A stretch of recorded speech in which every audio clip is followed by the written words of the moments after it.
Okay. So the day we opened our garage slash cafe, on the very inauguration day, I met this old man. I don't really remember. I think he was in the neighborhood and he saw our new business starting up and he found it interesting and he came over to say hi.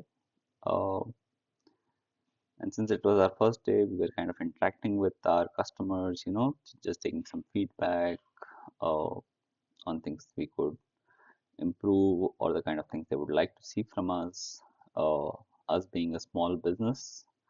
Uh, so as we got talking and he started to ask about our backstory, we told him that we were three college pass outs and uh, we just graduated like 6 months, 8 months ago, and we started this business, which is essentially a cafe with a garage, and we eventually hope to get into the electric vehicle segment. And after some time, he thought about things. He took a pause and he said that it would have been nice if the three of us had actually worked somewhere and gained some experience. Now, of course, to the 23-year-old me, uh, yeah, I was like, right, I have some experience. I've seen a family business and so on and so forth. And I was kind of, I brushed it off. I wasn't very happy about that insight. But I guess in retrospect, what he said made a lot of sense. So that is what this episode of How to Screw Up is about. It's about the basics of business and the fact that I wish I knew some of the basics before entering into the business. For those of you who are new to the channel, I'm Piyush Verma. I've been an entrepreneur, a startup founder, a product builder, a creator, and a storyteller for the past decade. Uh, I've run my own business. I've been part of high growth startups, and even at my current day job, uh, you know, my role and responsibility is to build business and basically business development. So through this series called How to Screw Up, I am relooking at my experience of the last 10 years where I've generated lakhs and lakhs of rupees, that's millions in the West, and I've also lost a lot more than that. So yeah, I'm looking at the kind of mistakes that I made, the kind of learnings that I've gained, and I'm sharing it all out here on the internet in the hope that somebody somewhere might find some value out of it. And this is episode 3. You can go check out the playlist and find the first two episodes, which is an introduction and about knowing yourself before starting a business. So, I guess the first thing that I want to talk about is when we started our business, we were pretty sure that we wanted to build electric motorcycles. We didn't know what capacity of electric motorcycles, but we wanted to build electric motorcycles. And India being a very utilitarian, cost sensitive market, we kind of started ideating on a utility vehicle and building a hardware startup is usually extremely uh, capital intensive, and it is equally difficult to raise capital as well. uh, so that's, I think, where we sort of drifted, you see. Now the whole setup of our company was like this. So we had a place that we'd built with our own hands. We used shipping containers to build a building, a structure where we had an office, where we had a garage, a two-wheeler servicing garage with all the tools you would need to essentially build prototype vehicles. And then we had a cafeteria in the front So the idea was that the cafeteria would kind of take care of the bills. We would, of course, rent it out and not run it ourselves. The garage again would be rented out in a sort of partnership with, say, a mechanic and his team. So they could run the garage, and that would also help take care of the bills of the building. And we would also be able to use the space and the tools to kind of, develop prototypes for our main venture, which is going to be into the electric vehicle space. So that sounded like quite a good plan. But in retrospect, I kind of feel that we'd spent a lot of money on building that place, which we could have used instead to actually build the product itself. But we didn't do it at the time because we weren't really sure of what product we wanted to build, which kind of circles back to the same question, that why didn't we first decide what we wanted to build? That's of course a topic that we will have to look into deeper, but we'll come back to that later. So now, where did the business go wrong? Because I'm kind of saying that the bills were always taken care of through the cafe or through the garage, but apart from the fact that we had spent a lot of money uh, on just the structure of the building and the cafe and the garage and so on and so forth, we didn't really account for the kind of working capital that we would need to even build prototypes. And prototypes are not cheap, especially if they are hardware prototypes. That is something that we didn't account for. And to me, especially, I was pretty convinced that building in the electric vehicle space would always require external funding. Uh, because of course it was an automotive venture, and automotive ventures require deep, deep pockets that neither me nor my co-founders had, at least not to the extent that we could probably build an automotive company.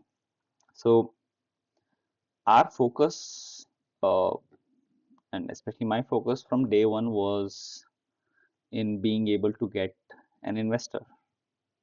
That meant we had to pitch to a lot of investors, which meant that instead of focusing on building the first prototype, we somewhere in the process started focusing more on building the perfect pitch deck.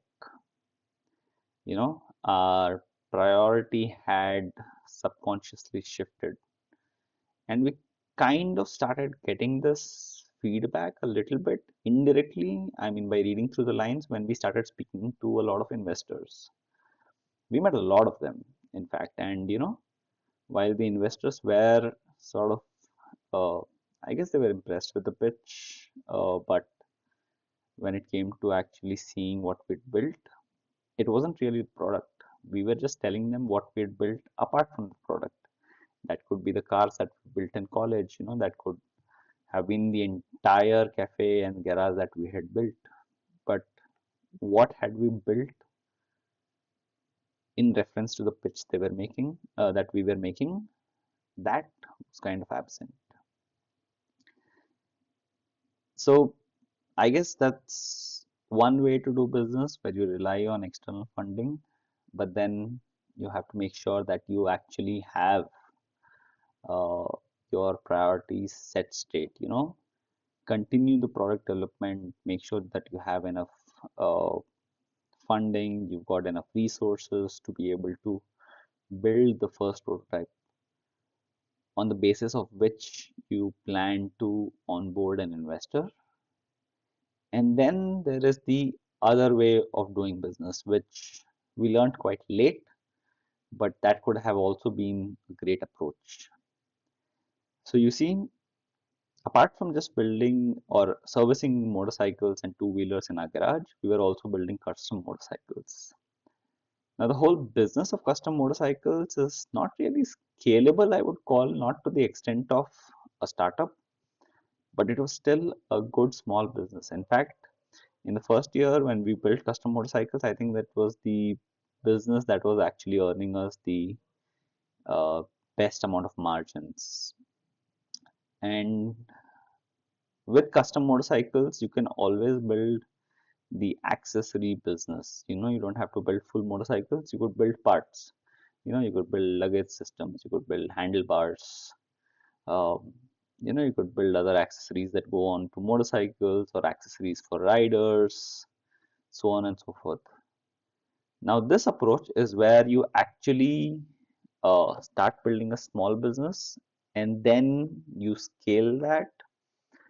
You build a good financial backing through that business and use that business to fund your main business. To us, that always seemed like a distraction. That wasn't the business we were supposed to build. Uh, but then it so happened that we weren't able to build either business, nor the innovation driven startup or the small and medium enterprise that could have been the accessories business. So I guess what I'm sort of coming at is that had I actually been or had I actually worked before in a small business, I would have realized the importance of cash flow. You know, uh, there's this term that cash is king that keeps getting thrown around a lot on social media, and it sort of is true. So before you actually start a business, a startup, have a rough idea of where your money is going to come in. Like it could be your own savings, it could be a parallel business that is easier to do, goes to market faster, something that you can build and also is complementary to the main business you want to have. But make sure you calculate where your money is coming from and calculate it to the deepest extent possible. You know, make sure you try to account for every expense that you can actually think of. Of course, there are always going to be exceptions. There are always going to be ad hoc expenses that are going to come around, but it's always a good idea to make that big Excel sheet that uh, you know has as much accounting done as possible. So that essentially that I guess very basic idea of what a business really needs and to grow, to be able to nurture is something that I learned only over time. And when you are starting a business, you also need to have a cushion because not every business is going to kind of give you the returns immediately or in a year or so. Some of the best businesses take way more than that, especially if you're building hardware. It could take years and years and years.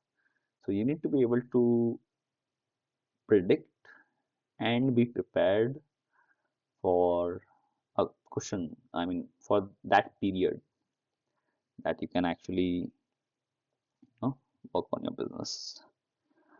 So I guess the this would be a much safer, a far more uh, calculated risk approach to building a new startup. Of course, I would completely argue against doing this if you've got an IP, if you've got an intellectual property of any sorts, then use that to leverage funding. But the time during which you're actually building the IP, it would also make sense to either do it alongside having a full-time job or, having some kind of support from friends or family, whatever it takes to actually build that value proposition based on which you can build funding. You can get some funding. So yeah, I guess that uh, is what uh, I'd like to share on knowing the basics of building a business. So in retrospect, honestly, I feel that had we spent all that money that we actually spent in building a very fancy garage and a cafe, had we spent that on building our first few products and actually delivering them to customers and generating some kind of cash flow from that, things might have had turned out very, very differently. So yeah, that's it for episode 3, and I will see you in the next one of how to screw up. Cheers and take care.